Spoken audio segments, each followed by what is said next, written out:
আমার এই কথাগুলো শুধু ওইসব মেয়েদের উদ্দেশ্যে যারা রাস্তাঘাটে বেপরদায় চলাফেরা করো, আবার বলো বেপরদায় চলাফেরা করলে সমস্যা কি। কথাগুলো খেয়াল করবেন। একদিন একটা মেয়ে মারা যাবার পর তাকে কবর দেওয়া হয়।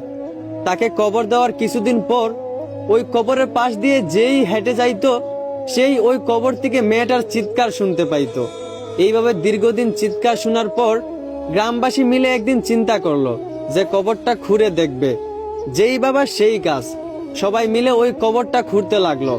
কবর কুড়া শেষে দেখতে পারলো মেয়েটা একটা ঘুমটা দিয়ে বসে আছে। তখন মেয়েটাকে জিজ্ঞেস করা হলো যে তোমার সাথে কবরে কি এমন হয় যে তুমি এরকম ভাবে চিৎকার করো, আর তুমি ঘুমটা দিয়ে বসে আছে কেন, তোমার ঘুমটাটা তুলো।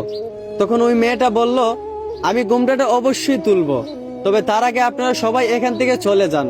আপনাদের মধ্যে সবচেয়ে সাহসী দুজন ব্যক্তিকে আমার কাছে পাঠান। মেয়েটার কথা মতো সবাই ওই কবর থেকে চলে গেল এবং সবচেয়ে সাহসী দুজন ব্যক্তি ওই মেয়েটার কাছে গেল। মেয়েটার কাছে যাওয়া মাত্রই মেয়েটা ঘুমটাটা সরিয়ে ফেললো।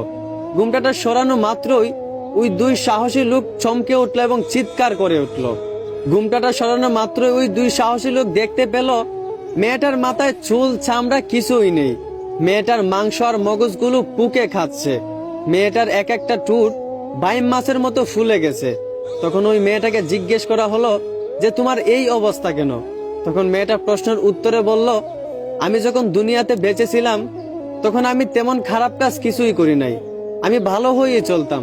কিন্তু আমি যখন মাঝে মধ্যে বাজার হাটে যাইতাম তখন আমার চুলগুলো খোলা থাকতো। আমি পর্দা করে যাইতাম না, টুটে লিপস্টিক লাগাই যাইতাম, বেপরদায় বাজারে চলে যাইতাম। এই সামান্য বেপরদায় চলার কারণে আজকে আমার কবরে এই অবস্থা। আর যারা এই ডিজিটাল যুগের সাথে তাল মিলিয়ে চলতে গিয়ে বেপরদায় চলাফেরা করতেছেন, আবার বলেন বেপরদায় চলাফেরা করলে সমস্যা কি, একবার চিন্তা করেন আপনাদের অবস্থাটা কি হবে। যদি একজন মুসলমান হয়ে থাকেন তাহলে যখন রাতে ঘুমান তখন বালিশের সঙ্গে মাথাটা লাগাইয়া একটু চিন্তা করে দেখেন এই ডিজিটাল যুগের সাথে তাল মিলিয়ে চলতে গিয়ে কতটা নির্লজ্জ মেয়ে আপনারা হয়ে গেছেন। দেখেন বোন, আমার কথায় কষ্ট নিয়েন না, আমি শুধু আপনাদেরকে বোঝানোর জন্য বলি। আশা করি আমার কথাগুলো বুঝতে পারছেন।